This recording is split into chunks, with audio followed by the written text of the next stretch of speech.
Hi guys! Good morning! For today's video, magluluto ako ng lumpiang ubod. At kung hindi familiar sa inyo ang lumpiang ubod, ito po siya. Ito yung ating pinaka-main ingredient. Ubod po ng nyog ito. Hindi siya ubod ng kawayan. Nyog po yan. Tapos lalagyan ko po yan ng fork. Giniling ko na po ito kanina. Tapos gigisahin po natin siya sa butter. Mantika, butter, tapos ito na po yung bawang, sibuyas, bell pepper at green na sili at saka kinchay. And then ito po yung ating mga pampalasa. Tapos ayun po yung ating wrapper. So tara na guys, start na tayo ng ating lumpiang ubod.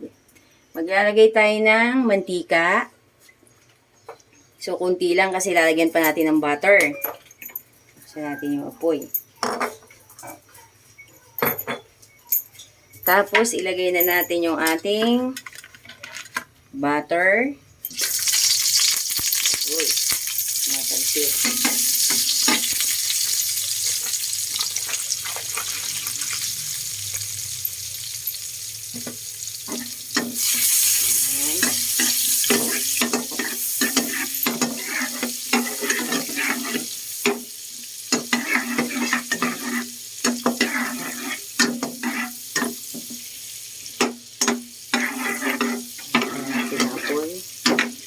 Teka lang, hihigop muna ako ng aking kape.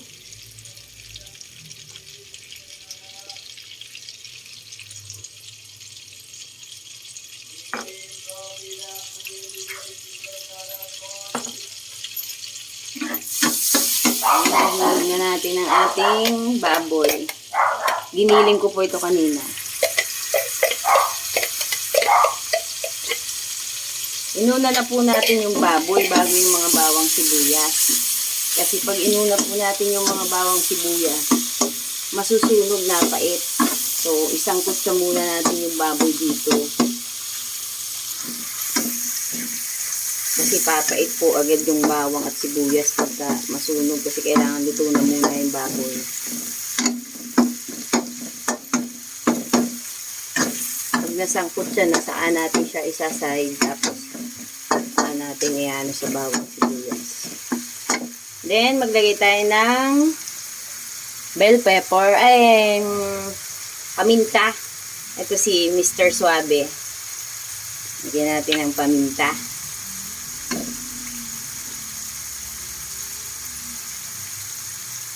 Ano lang nalaglag. Ayan, meron na.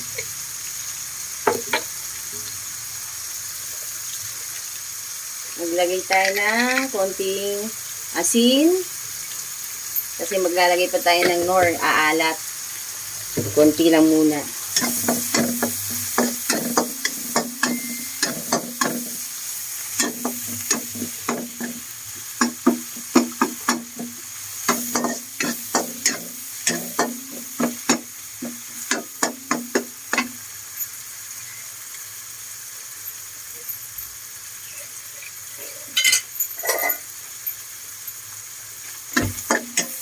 Then, iside natin, lagyan natin ng space yung gitna. Tapos, saan na natin ilagay yung bawang. Yan.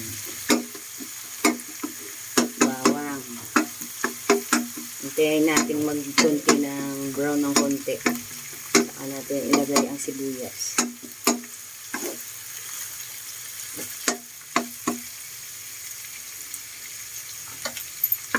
Yan, lagay na natin ang sibuyas. White onion po ang ginamit ko kasi ito yung lumpia. Kaya white onion. Para mas masarap siya. Haluin.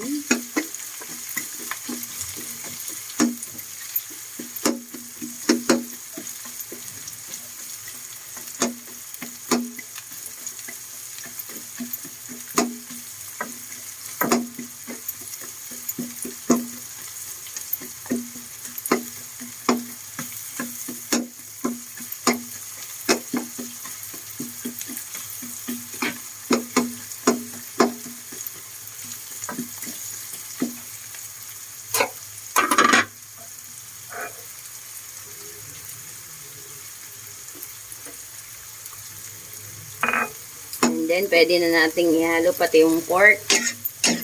Ayan. Ibisahin na siya dyan.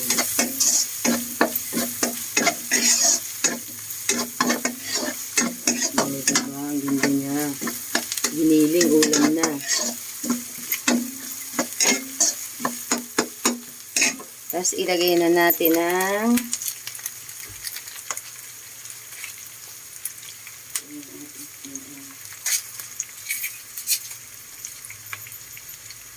Knorr 4 cubes.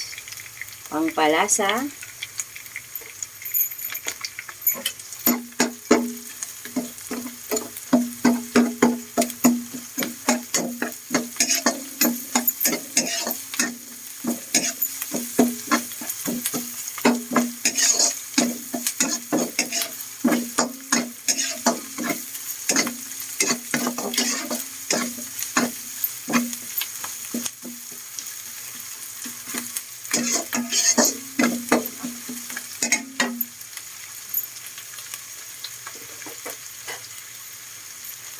Lagyan natin ng oyster sauce.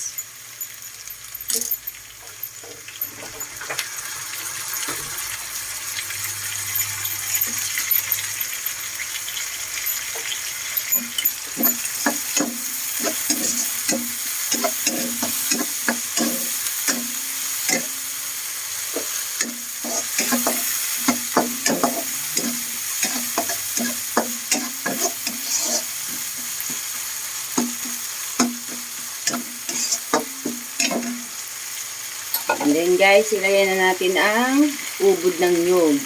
Kaya ganito na pong kulay nito. Ito ay sinangkot ko na kanina. So, ilagay na natin.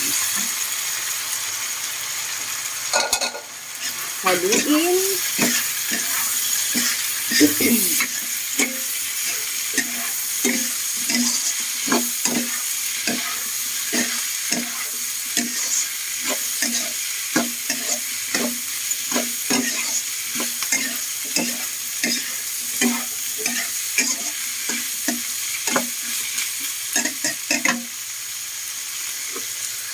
Lagyan ulit natin guys ng paminta. Ito na lang kasi pinapahiya ako ni Mr. Suabe. Walang nalabas.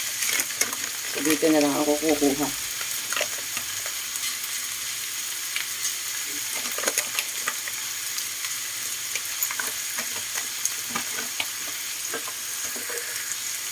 Halo.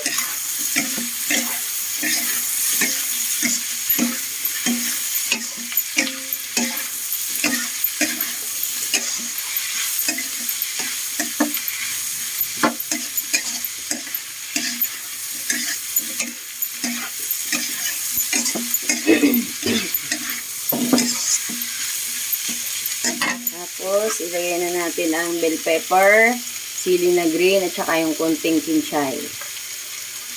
Para mas mabango.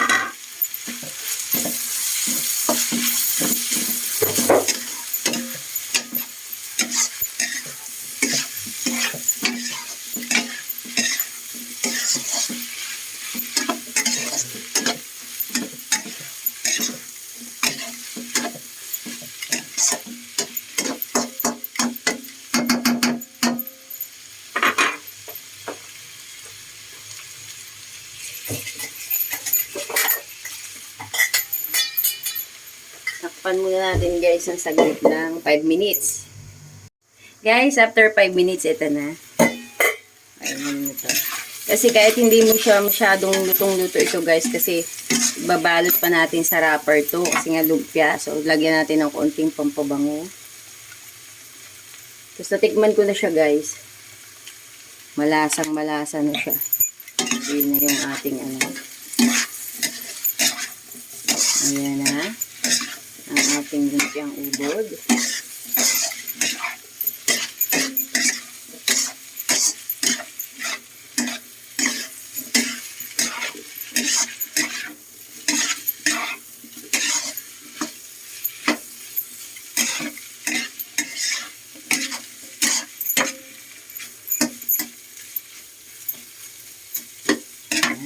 Bango.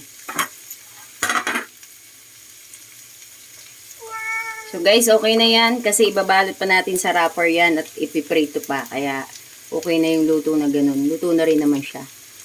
So, mamaya ipakita ko sa inyo kung paano iprito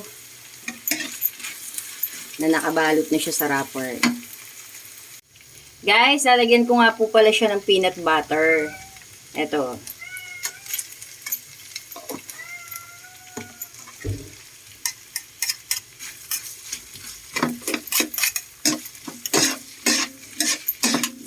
Peanut butter.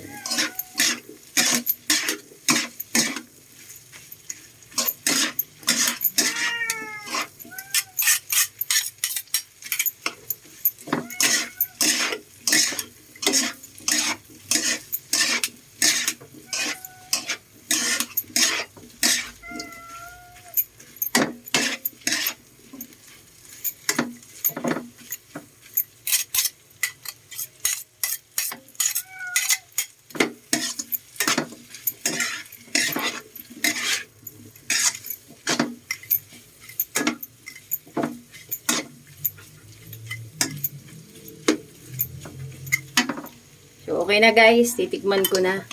At papatayin ko na rin yung apoy kasi papalamigin lang natin to tapos ibabalot na sa wrapper. Ito po ang ating pambalot na wrapper. Inire-ready ko na habang pinapalamig yung lumpia.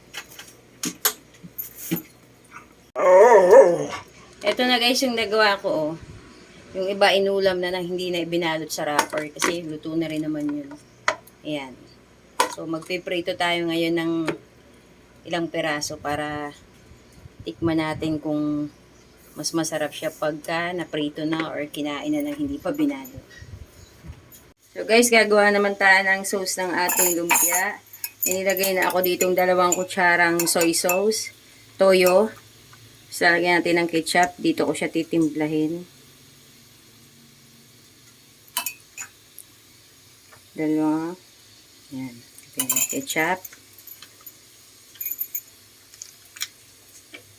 Tapos lagyan din natin ng konting sugar.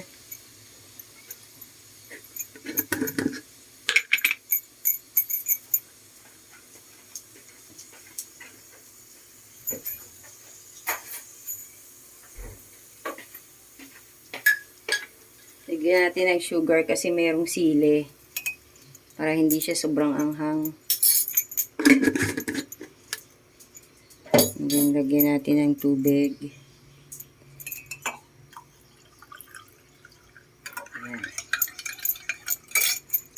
Ilagay na natin ang ating butter.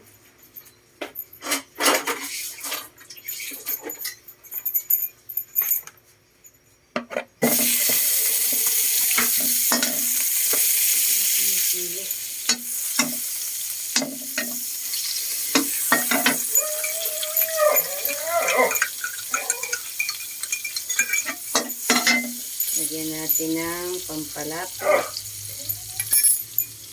Cornstarch.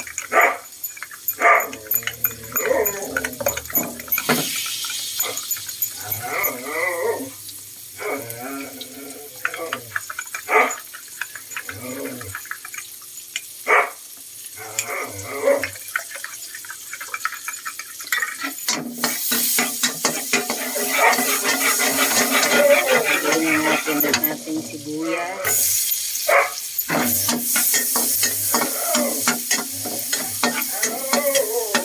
Sili.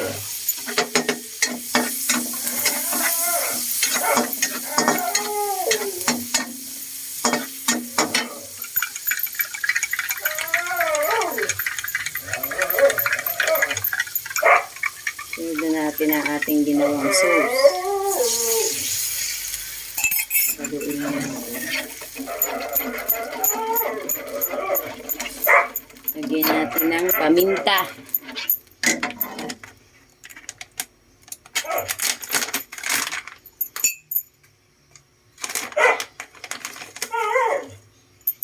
Titikman nyo yan guys para kung may kulang pa, mag-add na lang kayo kung anong kulang.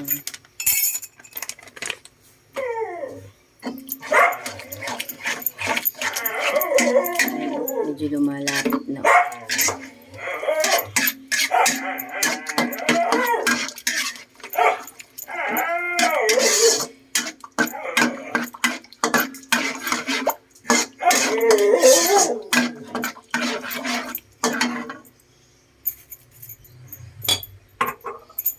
Lagyan natin ng peanut butter. Yan guys, oh. Diba, mas lumapot siya.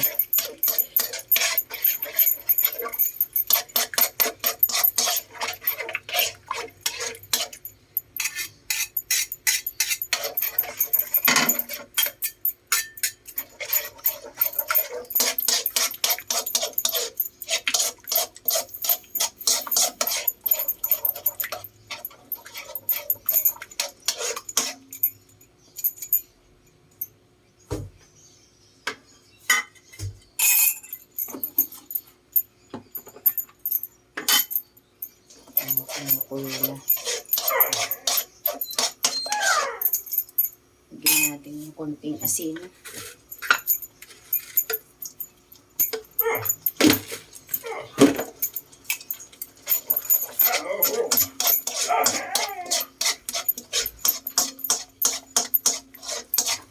Tikman na natin guys.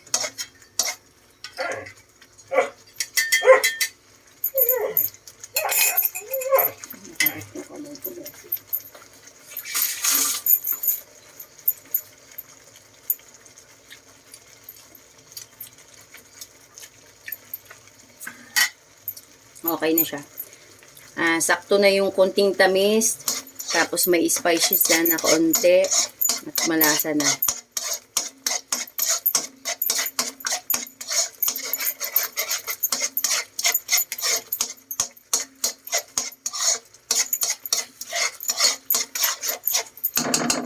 So guys, luto na ang ating sauce. Kasi super kulo na. Magpiprito naman tayo ng lumpia. So guys, ito na ang ating lumpiang ubod at nag-try na ako ng 3 peraso lang. Yung iba kung kailan lang ulit natin gustong kainin. At titikman na po natin yan ng ating lumpiang ubod. So hanggang dito na lang po guys. Bye! Thank you for watching!